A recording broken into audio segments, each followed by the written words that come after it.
Hola queridos amigos lectores y escuchas, hermanos en Cristo Jesús. Soy Chuchín, el lector del Catecismo.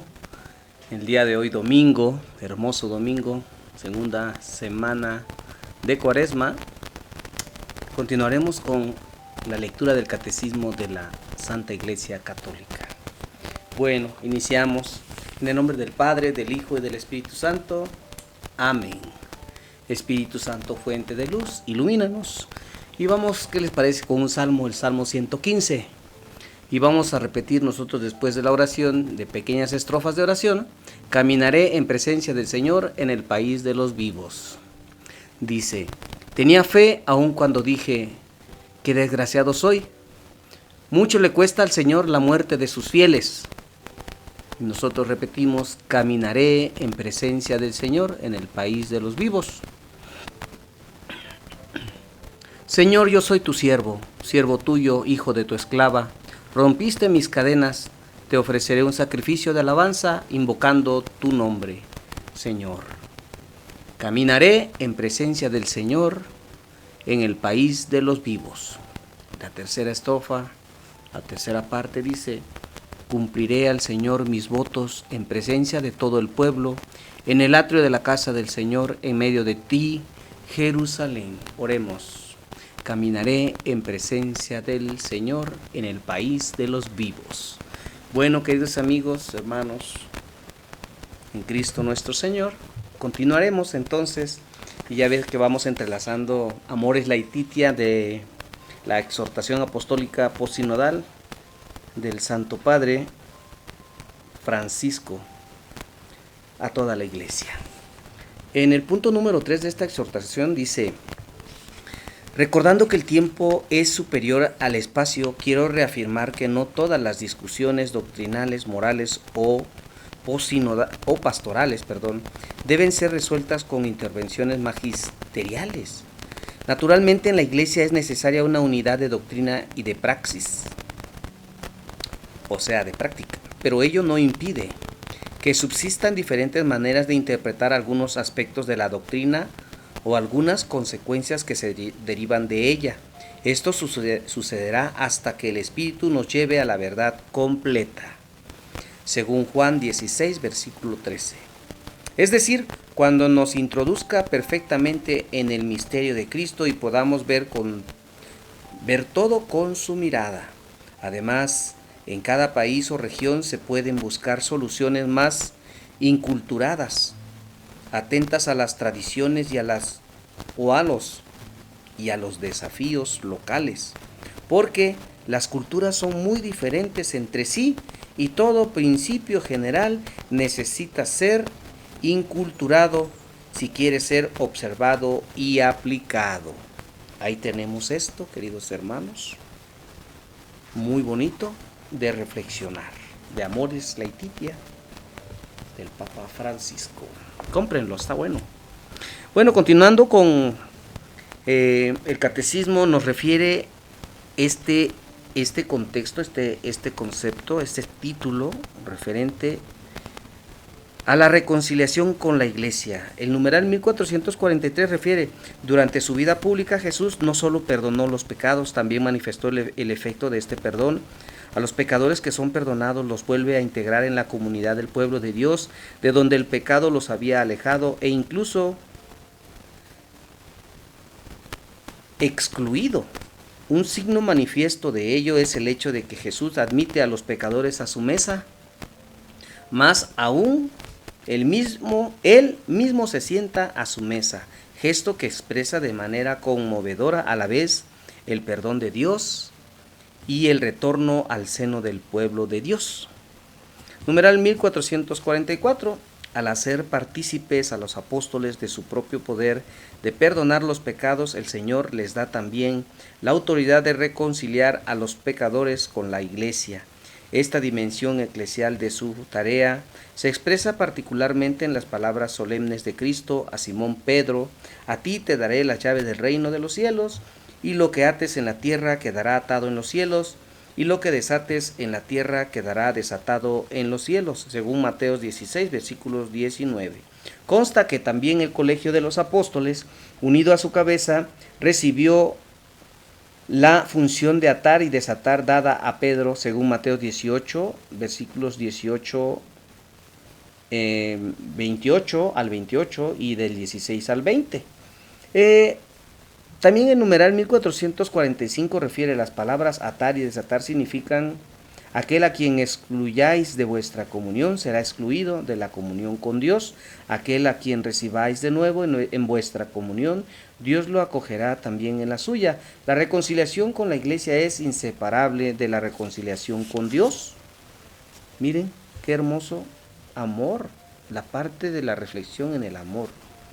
Son bienvenidos todos. Dice otro título: el sacramento del perdón.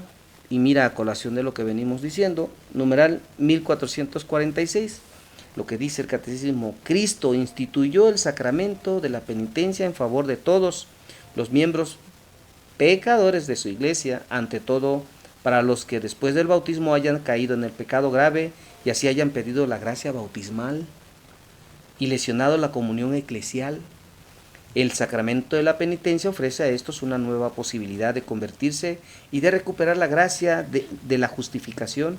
Los padres de la iglesia presentan este sacramento como la segunda tabla de salvación después del naufragio, que es la pérdida de la gracia. Qué bonita reflexión, qué bonito contexto y qué ánimo de hacer esto, ¿verdad? Numeral 1447. A lo largo de los siglos, la forma concreta según la cual la Iglesia ha ejercido este poder recibido del Señor ha variado mucho durante los primeros siglos. La reconciliación de los cristianos que habían cometido pecado particularmente graves después de su bautismo, por ejemplo, idolatría, homicidio o adulterio, estaba vinculada a una disciplina muy rigurosa, según la cual los penitentes debían hacer penitencia pública por sus pecados, a menudo durante largos años. Antes de recibir la reconciliación a este orden de los penitentes, que sólo concernía a ciertos pecados graves, esto sólo se era admitido raramente y en ciertas regiones, una sola vez en la vida. Durante el siglo VII, los misioneros irlandeses, la práctica privada de la penitencia, que no exigía la realización pública y prolongada de obras de penitencia antes de recibir la reconciliación con la iglesia. El sacramento se realiza desde entonces de una manera más secreta entre el penitente y el sacerdote. Esta nueva práctica proveía la posibilidad de la reiteración del sacramento y abría así el camino a una recepción regular del mismo. Permitía integrar en una sola celebración sacramental el perdón de los pecados graves y de los pecados veniales a grandes líneas. Esta es la forma de penitencia que la Iglesia practica hasta nuestros días. Miren que antes se hacían públicos y ahora se hace en secreto por el voto que ejercen los padres, en voto de el secreto de confesión.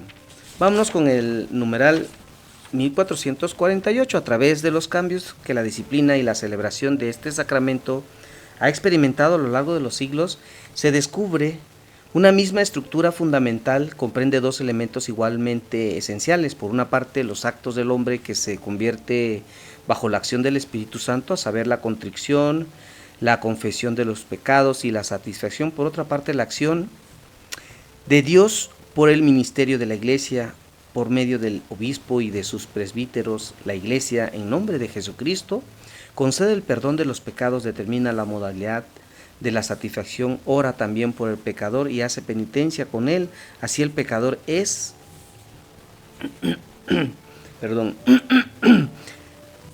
es curado y restablecido en la comunión eclesial. Numeral 1449. La fórmula de absolución en uso en la Iglesia Latina expresa el elemento esencial de este sacramento. El Padre de la Misericordia es la fuente de todo perdón. Ojo con eso. Realiza la reconciliación de los pecadores por la Pascua de su Hijo y el don de su Espíritu a través de la oración y del ministerio de la Iglesia. Dios Padre misericordioso, que reconcilió consigo al mundo por la muerte y la resurrección de su Hijo, derramó el Espíritu Santo para la remisión de los pecados te conceda por el ministerio de la Iglesia el perdón y la paz, y yo te absuelvo de tus pecados en el nombre del Padre, del Hijo y del Espíritu Santo. Eso es lo que dice el confesor, el sacerdote, cuando terminas de confesarte y te absuelve, pero es Cristo quien lo atraviesa y te da la absolución. El sacerdote es un instrumento del amor de Dios. Punto número 7, los actos del penitente. Miren, en el numeral 1450 dice: la penitencia mueve al pecador a soportarlo todo con ánimo bien dispuesto en su corazón, contrición en la boca, confesión en la obra, toda humildad y fructífera satisfacción. Dice otro título, la contrición. ¿Qué será? Vámonos con el numeral 1451. Entre los actos del penitente, la contrición aparece en primer lugar, es un dolor del alma y una detestación del pecado cometido, con la resolución de no volver a pecar. Hoy no más. Mira, qué bonito. Y el numeral 1452 dice, nos ayuda con esto, cuando dice: cuando brota del amor de Dios, amado sobre todas las cosas, la contrición se llama contrición perfecta, contrición de caridad. Semejante contrición perdona las faltas veniales, obtiene también el perdón de los pecados mortales, si comprende la firme resolución de recurrir tan pronto sea posible a la confesión sacramental.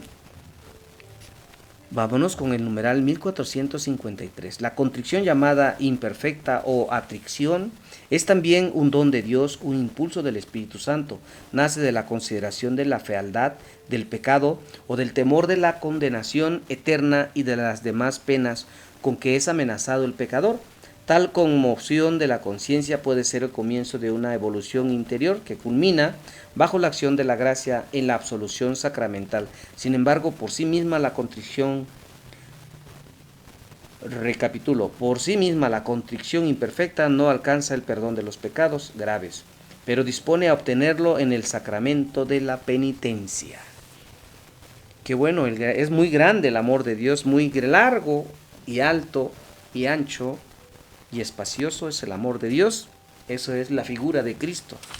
Así es el perdón. El numeral 1454 dice: conviene preparar la recepción de este sacramento mediante un examen de conciencia hecho a la luz de la palabra de Dios.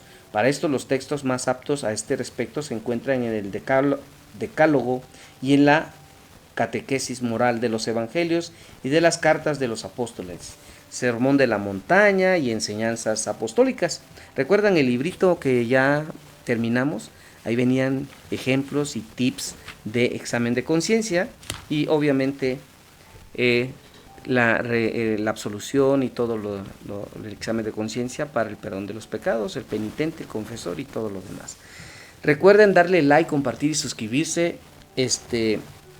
Oremos por la paz del mundo, la paz de los 5 continentes, la protección, la recuperación de los enfermos, la sanación de ellos, que haga presencia en esta tierra, en este mundo, San Miguel Arcángel, San Gabriel Arcángel, San Rafael Arcángel, como en las ocasiones que han bajado y han permitido ayudar al género humano.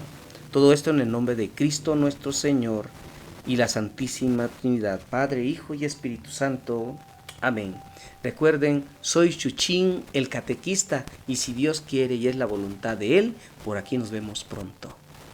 Les mando un bendecido domingo y un fuerte abrazo.